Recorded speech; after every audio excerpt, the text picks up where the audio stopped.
പുതിയൊരു വീഡിയോയിലേക്ക് ഏവർക്കും സ്വാഗതം. നമ്മളെല്ലാവരും ലാപ്ടോപ്പ് ഉപയോഗിക്കുന്നവരാണ് പലരും. അതിൽ തന്നെ ചില ലാപ്ടോപ്പുകളിൽ നമുക്ക് ക്യാപ്സ് ലോക്ക് എനേബിൾ ചെയ്യാനുള്ളൊരു ഓപ്ഷൻ ഉണ്ടാവാറില്ല, ഇൻഡിക്കേറ്റർ ഉണ്ടാവാറില്ല.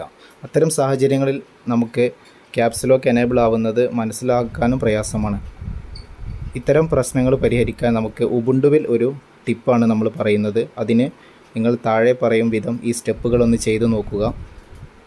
ഞാനിതിൽ നൽകാനുള്ള കമാൻഡ് ഇതിൻ്റെ ഡിസ്ക്രിപ്ഷൻ ബോക്സിൽ നൽകുന്നുണ്ട്. അവിടെ നിന്ന് നിങ്ങൾ കോപ്പി എടുത്ത് സിസ്റ്റത്തിൽ നിങ്ങൾ കമാൻഡായി ടെർമിനലിൽ ടൈപ്പ് ചെയ്ത് എൻ്റർ അമർത്തി നിങ്ങളുടെ കമ്പ്യൂട്ടറിൻ്റെ അഡ്മിനിസ്ട്രേഷൻ പാസ്വേഡ് നൽകുക.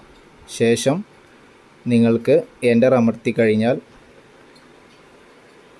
ഡൺ എന്നുള്ളൊരു മെസ്സേജ് നിങ്ങൾക്ക് കാണാവുന്നതാണ്. അതിൻ്റെ പ്രോസസ്സാണ് നിങ്ങൾക്കിവിടെ സിസ്റ്റത്തിൽ കാണുന്നത്.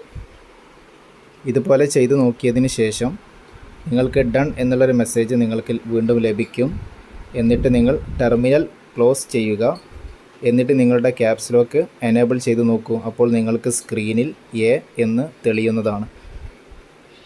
അത് വീണ്ടും ഒന്നും കൂടെ അമർത്തിയാൽ നിങ്ങൾക്കത് ഡിസേബിൾ ആവുകയും ചെയ്യും. ഇങ്ങനെയാണ് നമുക്ക് ഇത്തരം സാഹചര്യങ്ങളിൽ ക്യാപ്സ് ലോക്ക് എനേബിൾ ചെയ്യാനുള്ള ഒരു സംവിധാനം കാണുന്നത്.